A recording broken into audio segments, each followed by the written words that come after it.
আমাদের ক্যাম্পাসে ওপেনে সিগারেট খাওয়াটা আসলেই একটা বাজে বিষয়। উদ্যানে প্রলয় গ্যাং ট্যাং থাকে, এইগুলাতে কোনো রকমেরই চেঞ্জ আসে নাই এখনো। পুলিশ নিজেই টাকা খেয়ে ছেড়ে দেয়।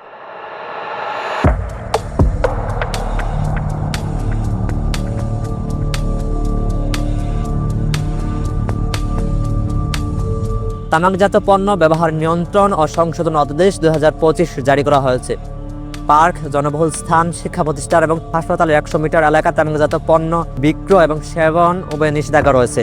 তবে নতুন এই আইনটি মানার কতটুকু প্রবণতা রয়েছে? ভালোর সাথে ভালো, আদার গুণে আসবে আলো। মোহাম্মদ রনি, জয় দিন। আমরা এই পর্যন্ত দেখছি যে যেই দোকানগুলো বা হকার যারা সিগারেট বিক্রি করে তাদেরকে একটু সরিয়ে দেওয়ার টেন্ডেন্সি দেখেছি। এবং আমাদের ক্যাম্পাসে ওপেনে সিগারেট খাওয়াটা আসলেই একটা বাজে বিষয়, কারণ অনেকের এটাতে অসুবিধাও হয়। দৃঢ় বন্ধনের আস্থায় শক্তিশালী স্টিলের আরেকটি নাম জেডএসআরএম।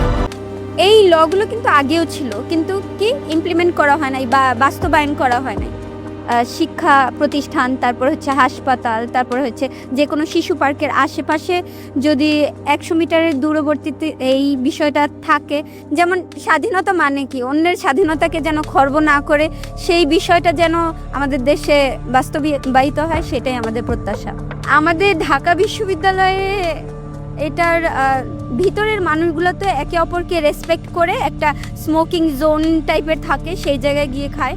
তো আমাদের বিশ্ববিদ্যালয় এবং তার আশেপাশে যদি কোনো মাদক চক্র থাকে, সেই বিষয়েও আমি কর্তৃপক্ষকে নজর দিতে বলবো। এবং বিশেষ করে উদ্যানে প্রলয় গ্যাং ট্যাং থাকে, এইগুলাতে কোনো রকমেরই চেঞ্জ আসে নাই এখনো। তো সেই ক্ষেত্রে হঠাৎ করে তুলে দিলাম আর হইল না, এটা একটা সাস্টেনেবল চেঞ্জ আনা উচিত। দেখা গেল যে অনেক ক্ষেত্রে পুলিশ নিজেই টাকা খেয়ে ছেড়ে দেয়, সেই জায়গাটা কিভাবে আরও জোরদার করা যায়, সেই জায়গাটা আমাদের ঢাকা বিশ্ববিদ্যালয়ে কোনো সময় প্রক্টর টিম বা কোনো ক্ষেত্রেই আমার মনে হয় না যে এত বেশি অ্যাক্টিভ ছিল যে শিক্ষার্থীরা অনেক বেশি নিরাপদ ছিল। কোনো সময় এটাও হয় না, আর গণ অভ্যুত্থানের পরে তো আরও এটা দুর্বল হয়ে পড়েছে। আমরা চাই যে শিক্ষা প্রতিষ্ঠানে একটা নিরাপদ পরিবেশ তৈরি হোক। শুধুমাত্র বহিরাগত আসলেই যে অনিরাপদ হয়ে যাবে এইটাও না।